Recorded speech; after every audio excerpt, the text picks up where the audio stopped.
So we are 10 months away from me having published videos on the internet for the first time about literature a decade ago.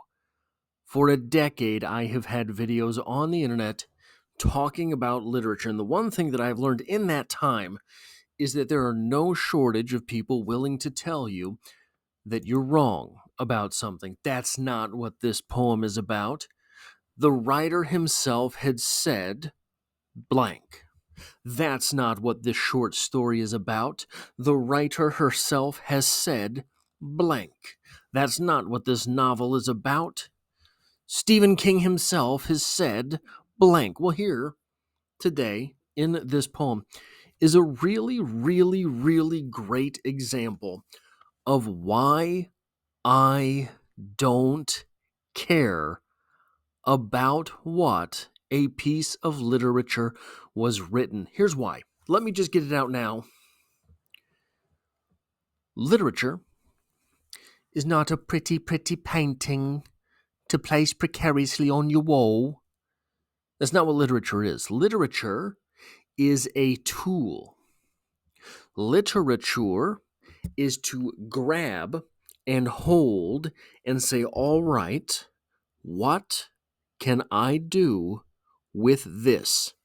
What can I turn this into? What can I use this to figure out? Literature is a tool. In order to further exemplify that, we have here Concord Hymn by Ralph Waldo Emerson, and it reads as such. By the rude bridge that arched the flood, their flag to April's breeze unfurled. Here once the embattled farmers stood, and fired the shot heard round the world. The foe long since silence slept, alike the conqueror silent sleeps, and time the ruined bridge has swept down the dark stream which seaward creeps.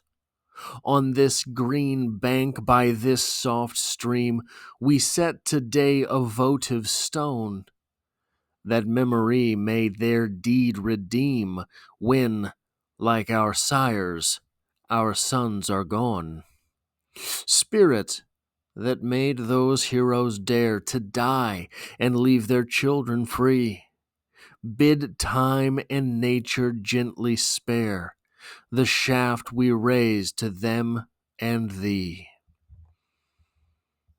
Now, this poem is clearly about something. That something being the farmers during the Revolutionary War that picked up guns and said, hey, screw you. We don't want to be British. Hey, screw you. We don't like your tone of voice. Hey, screw you. We are not destined to eat beans on toast. We're American, all right? We're going to play football, we're going to drink beer, and we're not going to be British. That is what this poem's about. I don't care. I can't really do anything with that. I wake up in the morning and have a poem about farmers picking up guns. That's beautiful. That's great.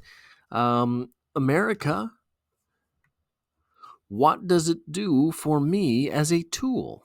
How can I tinker in my own life with this poem? Well, it's about a revolution. Don't we all have some revolution upon which we would wish to embark? Don't we all have some revolution inside of us that we know needs to get out? Don't we all have some revolution of the self, some evolution of our lives?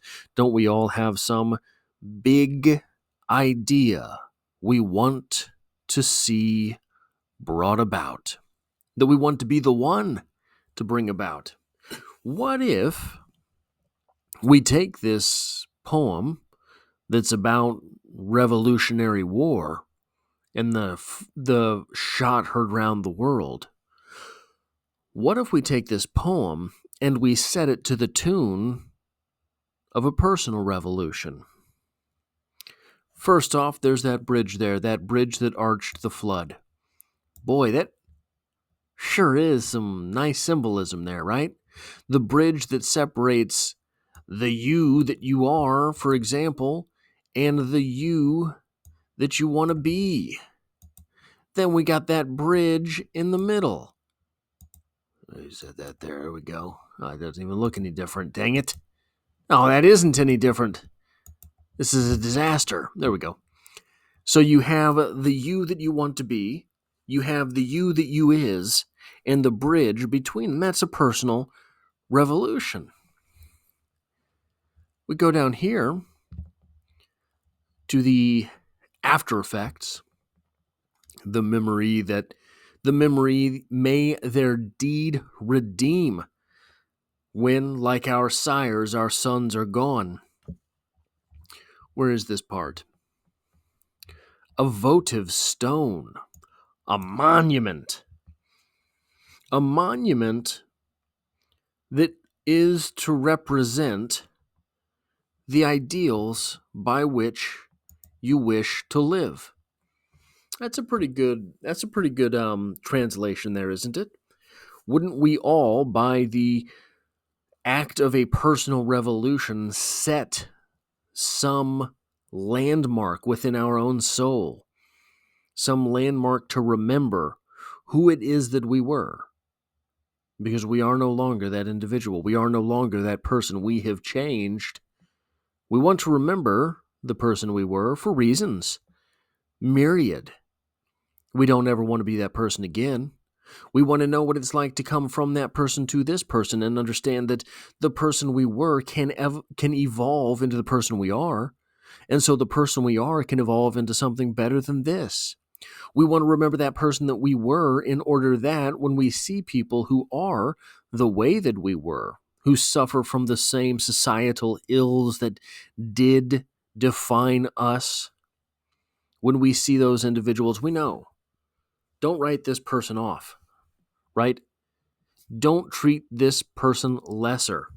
One day it used to be that was you. So we have compassion from that moment forth. And then we have sort of almost incantation at the end. Spirit that made those heroes dare to die and leave their children free, bid time and nature gently spare the shaft we raise to them and thee. Don't let this monument be worn down. Why? Why don't let this monument be worn down? Why not? Because others have to learn from it. One thing with which many people struggle is weight loss. There are a lot of people who wish to lose weight in their lives. Some people find an individual who has. There's no shortage of people who have made miraculous transformations in their life on social media, etc. If you have found this person that did this thing, that lost the weight you want to lose, and changed their life, that's great for them, man. That's awesome.